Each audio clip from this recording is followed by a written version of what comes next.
कोण होता असं तू, काय झाला असं तू, अरे वेड्या असा वाया गेला असं तू. विजय भाऊ तुम्ही समजदार आहे, ते जयंतराव नाना भाऊ हे तुम्ही भी त्यांच्या नादाला लागले, काय पोराटोरांच्या नादाला लागतात. जो जो जो जो शीशे के घर में रहते और दूसरे के घर पे पत्थर नहीं फेंका करते. ते मंत्री जर त्या चर्चा ऐकायला आणि त्याचं उत्तर द्यायला नसतील आणि दुसरेच मंत्री जर त्याची चर्चा ऐकणार असतील आणि उत्तर देणार असतील तर अध्यक्ष महोदय त्या खात्याला आणि त्या प्रश्नाला विधिमंडळाचे सदस्य जे म्हणणं मांडतात त्याला न्याय ते देऊ शकत नाहीत. म्हणजेच या सभागृहाला त्या खात्याचे मंत्री गांभीर्याने घेत नाहीत असा याचा अर्थ काय. इथे जे काही उत्तर दिलं जातं त्या उत्तराला कुठेच महत्व नसतो. एक तर जे मंत्री इकडे उपस्थित राहतात ते सुद्धा ज्यांच्यावर जबाबदारी सोपवली किंवा उत्तरासाठी त्यांना नेमलं ते तरी बसतात का पूर्ण वेळ. नंबर 2, ही प्रथा काय गेल्या 2 वर्षात 1 वर्षात झालेली नाही आहे याचा पण उल्लेख मी केला आणि आपल्याला पण माहिती आहे 2019 मध्ये पण आपण बघितलंय, 2020 मध्ये पण आपण बघितलंय. महोदय रेकॉर्डवर नाही काढायला पाहिजे. 19 आणि 20 ला झालं नव्हतं, चुकीची माहिती येऊ नये. अध्यक्ष महोदय राज्यमंत्री असताना राज्यमंत्री उत्तर देऊ शकतो, मंत्र्यांना उत्तर देता येत नसेल तर त्यांनी तसं सांगावं. लक्षवेधी क्रमांक 2 झालं. तुम्ही आवाज गोंधळ करवतात तेव्हा. अध्यक्ष महोदय अरे ते तुमचे हे कुठे गेले, मित्र कुठे गेले, हे बाकी लोक कुठे गेले, घरी गेले का. अध्यक्ष महोदय मगाशी मी सभागृहात नव्हतो मी मगाशी ते चर्चा चालू होती ती. मंत्र्यांनी मला सांगितलं आणि तुम्ही तसे निर्देश देखील दिलेले आहेत. मला एवढंच सांगायचं आहे की सभागृहाचं कामकाज जे आहे तुमच्या अध्यक्षतेखाली चालतं.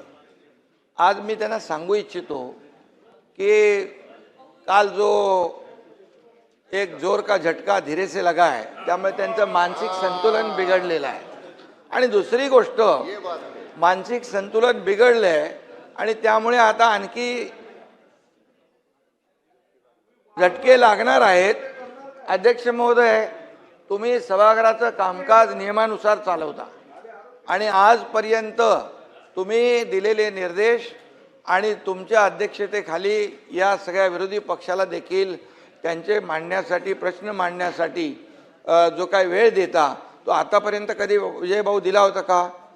आणि दुसरी गोष्ट राज्यमंत्री असतात, एखाद्या प्रश्नाला एखाद्या लक्षवेधीला अतिशय व्यवस्थित न्याय मिळाला पाहिजे म्हणून तुम्ही हे जे काय कामाचं वाटप तुमच्या अध्यक्षतेखाली झालेलं आहे आणि ज्या ज्या वेळेस राज्यमंत्री जेव्हा प्रश्नाचं उत्तर द्यायला कधी त्याच्याकडून अधिक कमी जादा माहिती मिळते त्यावेळेस स्वतः मंत्री असतात, मी स्वतः येतो, मुख्यमंत्री स्वतः येऊन उत्तर देतात आणि त्यामुळे हे कलेक्टिव्ह आमची रिस्पॉन्सिबिलिटी आहे, जबाबदारी आहे.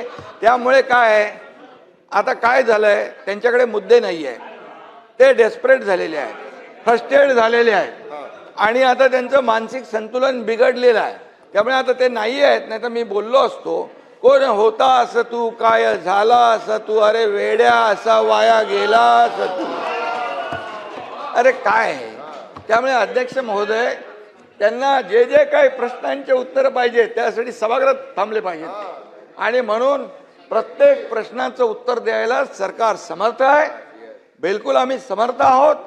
प्रश्न मांडण्याची जबाबदारी जी आहे ती त्यांनी पार पाडली पाहिजे. नुसतं स्टंटगिरी करून येऊन इथे काहीतरी बडबड करून जायचं आणि सभागृहाचं वेळ वाया घालवायचा. आणि म्हणून मी आपल्याला सांगतो विजय भाऊ तुम्ही समजदार आहे, ते जयंतराव नाना भाऊ हे तुम्ही बी त्यांच्या नादाला लागले, काय पोराटोरांच्या नादाला लागतात असं काय. त्यामुळे अध्यक्ष महोदय पूर्णपणे या ठिकाणी सभागृहामध्ये विरोधी पक्ष जे जे काही या शेतकऱ्यांचे प्रश्न मांडा, या महाराष्ट्रातल्या जनतेचे प्रश्न मांडा, जिथे शेतकऱ्यांच्या अडचणी आहेत ते प्रश्न मांडा, त्याला उत्तर द्यायला आम्ही लोक खंबीर आहोत. सरकार खंबीर आहे. प्रत्येक याला पैसे शेतकऱ्यांना आतापर्यंत नाना भाऊ आतापर्यंतच्या इतिहासामध्ये मी 2.5 वर्ष मुख्यमंत्री होतो, आता देवेंद्रजी काम करता, आतापर्यंतच्या इतिहासात 45,000 कोटी रुपये शेतकऱ्यांना देण्याचं काम केलंय. 15,000 रुपये नुकसान भरपाई.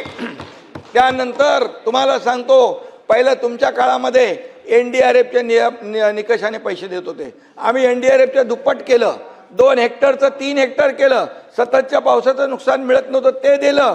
अरे बाबा, गोगलगाईनी केलेलं नुकसान पण मिळत नव्हतं तेही चालू केलं आम्ही. 6,000 रुपये प्रधानमंत्री मोदीजी देतात, 6,000 आपण चालू केले महायुती सरकारने. हे लक्षात ठेवा ना तुम्ही. आणि त्यामुळे काही पैसे नाही दिले, काहीतरी शेतकऱ्यांवर अन्याय केला, हे खोटं नाटक चालणार नाही. महाराष्ट्रातल्या जनतेने दाखवून दिलेलं आहे. जागा तुमची, तुम्हाला बोलत नाही, जागा दाखवून दिलेली आहे. आता ही एकदम अशी होत चालली आहे. अगदी इकडे आता इकडे बाहेर पडतील तिकडे. आणि त्यामुळे मी आपल्याला सांगतो, अध्यक्ष महोदयांचा निर्णय अंतिम असतो. अध्यक्ष महोदयांचा निर्णय चुकीचा. अरे तुम्हाला काय बोलायचा अधिकार आहे?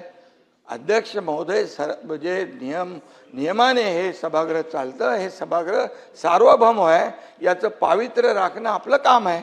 त्यामुळे आम्ही सगळे काय सर्व 19 ते 22 काय होतं तुम्ही लक्षात, तुम्ही होते ना जयंतराव? 19 ते 22 काय परिस्थिती होती? उत्तर द्यायला कोण सांगायचं? अरे बाबा, सभागृहात तरी बसायची का लोक? सभागृहात तरी बसायचे का? अरे म्हणून मी सांगतो, जरा थोडं मागे वळून बघावं, आत्मपरीक्षण करावं आणि आत्मचिंतन करावं. जो जो जो जो शीशे के घर में रहते और दूसरे के घर पे पत्थर नहीं फेंका करते. समजून सांगा जयंतराव. समझ के लेने दो, नहीं तो पूरे. पाटील साहेब, अरे नाही आहेत ना, जरा समजून सांगा शेजारी. समजून सांगा, समजून सांगा. ठीक आहे.